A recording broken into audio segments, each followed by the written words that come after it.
হঠাৎ পরিযায়ী শ্রমিকদের জন্য এত কুমিরের কান্না কাঁদছে দিদি, তাতে ভোট ছাড়া কি থাকতে পারে?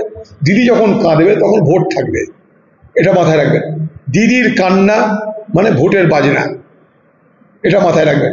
দিদি যখন মুসলমানদের জন্য কাঁদবে জানবেন সেখানে ভোট আছে। দিদি যখন পরিযায়ীদের জন্য কাঁদবে জানবেন ভোট আছে। দিদি ভোট ছাড়া কান্নাকাটি করেন না। কখনো পা ভাঙার নাটক করেন, কখনো হুইল চেয়ারে বসার নাটক করেন।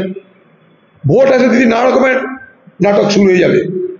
দিল্লির একটা দুটো বাঙালি নয়, লক্ষ লক্ষ বাঙালি বস্তিতে থাকে। তাদের সঙ্গে কখনো বাংলার মুখ্যমন্ত্রী দেখা করেছেন? বলুন, তাদের সঙ্গে বাংলার মুখ্যমন্ত্রী কখনো দিল্লিতে গিয়ে একবার আলোচনা করেছেন যে আপনারা কেমন আছেন?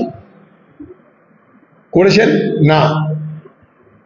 সেই জয়হিন্দ কলোনিটা কারা করেছিল? Forward block. তখন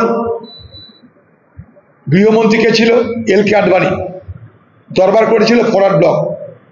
আপনি বাংলার মুখ্যমন্ত্রী, কেন্দ্রে আপনি যান না তা তো নয়, দিল্লিতে আপনি যাচ্ছেন না তা তো নয়, অমিত শাহের সঙ্গে মিটিং তো করছে আপনার লোকেরা, প্রধানমন্ত্রীর সঙ্গে দেখা করতে অসুবিধা হচ্ছে না আপনার, তো কেন একবারও তাদেরকে বলছেন না যে দিল্লির বাঙালিদের যেন কোনো রকম অন্যায় করা না হয়, দিল্লির বাঙালিদের যেন হ্যারাসমেন্ট করা না হয়, তাদের যেন উপরে যেন নির্যাতন না হয়? বাংলার মুখ্যমন্ত্রীর পক্ষ থেকে সরকারিভাবে কোনো প্রতিবাদ হয়েছে? সরকারিভাবে কোনো দাবি করা হয়েছে? না। ওখানকার 4টে রাজ্যসভার এমপিকে পাঠিয়ে 24 ঘন্টা ধর্ণা কেন? 24 দিন ধর্ণা করুন না বস্তিতে বসে, ওখানকার বসিয়ে থাকুন, ওখানকার বস্তির মানুষের থাকুন আপনারা। 24 ঘন্টা নৌটঙ্কি করে কী লাভ আছে? একবার গেলেন, দেখা করলেন, চলে এলেন, 5 স্টার হোটেল থেকে খাবার গেল, 5 স্টারের খাবার খেলেন বস্তিতে বসে, তো পিকনিক।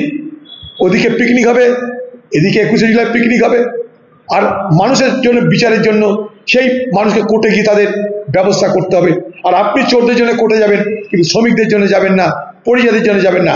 এই পরিযায়ীদের যখন করোনার সময় বাইরে থেকে আনার জন্য ট্রেনের ব্যবস্থা করা হয়েছিল, আপনি তখন বলেছিলেন পরিযায়ী ঢুকবে না, কারণ তারা করোনা এক্সপ্রেসে ঢুকাবে, তারা সবাই করোনায় আক্রান্ত, তাই পরিযায়ী শ্রমিকদের ঢোকানো হবে না।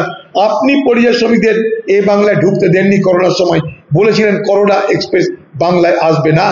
আজ নাটক করছেন। বাংলায় এত বড় বড় বিষয় আছে, সেখানে আপনার মাথা ব্যথা নাই।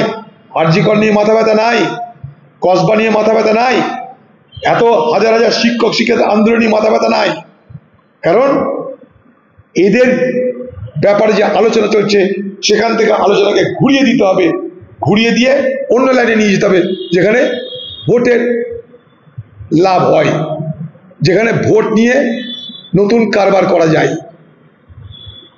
আপনি নিজে মুখ্যমন্ত্রী যান দিল্লিতে, বাঙালিদেরকে নিয়ে আসুন, বলুন আমি বাংলায় কাজ দেবো, চিন্তার কিছু নাই, আমি বাংলায় কারখানা করছি, তোমরা এসো, চিন্তার কিছু নাই, বলুন।